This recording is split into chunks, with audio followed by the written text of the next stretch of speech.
Child snatching చేసిన పాత నేరగాడిని 14 గంటల వ్యవధిలోనే ఛేదించి పట్టుకున్న ఎంవీపీ క్రైమ్ పోలీసులు.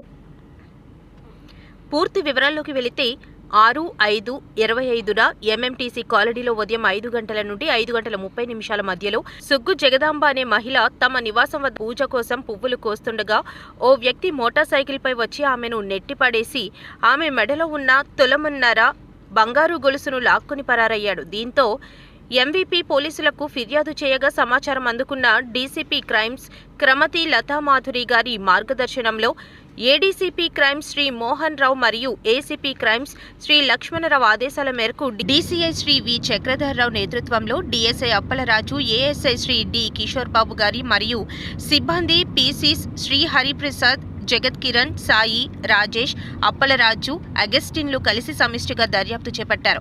ఫిర్యాదు వచ్చిన వెంటనే సీఐ గారు, ఎస్ఐ గారు మరియు సిబ్బంది నేరస్థలానికి చేరుకుని అక్కడున్న సీసీ కెమెరాలను పరిశీలించగా ఒక వ్యక్తి పింక్ కలర్ షర్ట్ వేసుకుని బండిపై వచ్చినట్టు గుర్తించి ఆ వీడియో ఆధారంగా ముద్దాయి ప్రయాణాన్ని ట్రేస్ చేసేందుకు మరో బృందం Visakhapatnam city police command control సెంటర్కి వెళ్లి సిటీలోని 4 వైపులా వివిధ సీసీ కెమెరాల ద్వారా ముద్దాయి ప్రయాణాన్ని గమనించి ముద్దాయి ఎంఎంటీసీ కాలనీ నుండి Maddilapalem, Visakha eye hospital, Pandimetta junction, Ramakrishna junction మీదుగా వన్ టౌన్ ప్రాంతానికి వెళ్లినట్లు గుర్తించారు. సీసీ కెమెరాల ద్వారా ముద్దాయి వాడిన బండి నెంబర్ను గుర్తించి ఆ నెంబర్ ఆధారంగా ముద్దాయిని అదుపులోకి తీసుకున్నారు.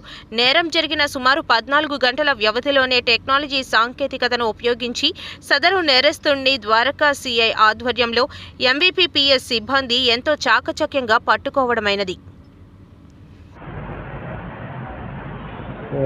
ఈరోజు ఈ ప్రెస్ అందరికీ ముఖ్యంగా ముందుగా గుడ్ ఈవినింగ్. ఈరోజు ముఖ్యంగా ఈ ప్రెస్ మీట్ పెట్టే ఉద్దేశం ఏంటంటే ఎంఈపీ కాలనీలో ఒక స్నాచింగ్ అఫెండర్ని పట్టుకున్నారు.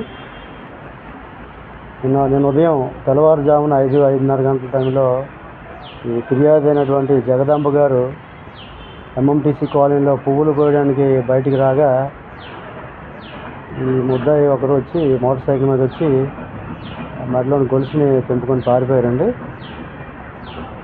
పారిపోయినప్పుడు మన వెంటనే ఆవిడ వచ్చి పోలీస్ స్టేషన్కి ఇమీడియట్గా రిపోర్ట్ చేయడం జరిగింది. క్రైమ్ నెంబర్ 208/25గా కేసు నమోదు చేశారు.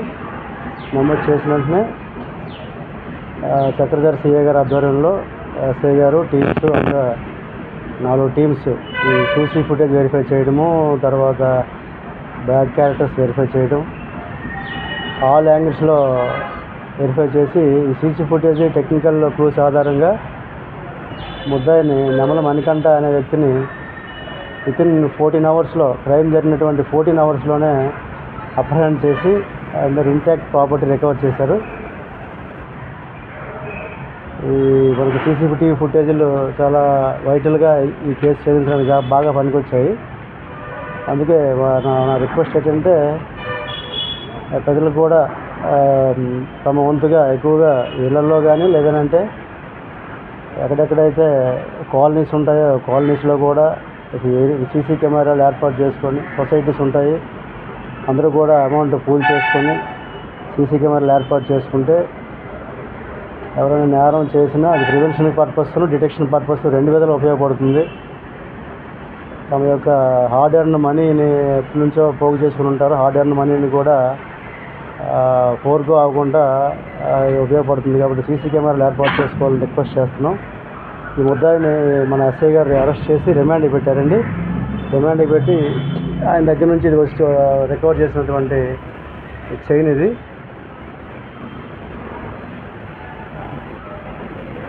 వెహికల్ కూడా సీజ్ చేశారు.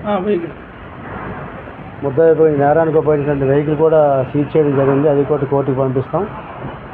అది త్వరలో ఈ కేసుని ఇన్వెస్టిగేషన్ కంప్లీట్ చేసి ఛార్జ్ షీట్ ఫైల్ అనేది కూడా చూస్తాను. ఈ కేసులో ప్రతి కనబరిచినటువంటి క్రైమ్ సిబ్బంది అందరికీ కూడా నా ప్రత్యేక ధన్యవాదాలు. అందరికీ కూడా కంగ్రాచులేషన్స్. ఎందుకంటే క్రైమ్ జరిగిన 14 గంటల్లోనే ముద్దాయిని క్యాచ్ చేయడం అనేది చాలా అప్రిషియబుల్ థింగ్. ఇది ఆఫీసర్స్ మన ఈయన ఈ నెమలి మణికంఠ కూడా మనకి పాత నేరస్తుడు. ఈయనకి త్వరలో 11 కేసులు మన విశాఖపట్నం సిటీలో ఉన్నాయి. వివిధ రకాల కేసులు ఉన్నాయి. ఆయనకి సస్పెక్ట్ షీట్ ఉంది, 1 ఏరియాలో రౌడీ షీట్ కూడా ఉంది. వారం వారం మేము కూడా కౌన్సిలింగ్ పిలిపిస్తాము.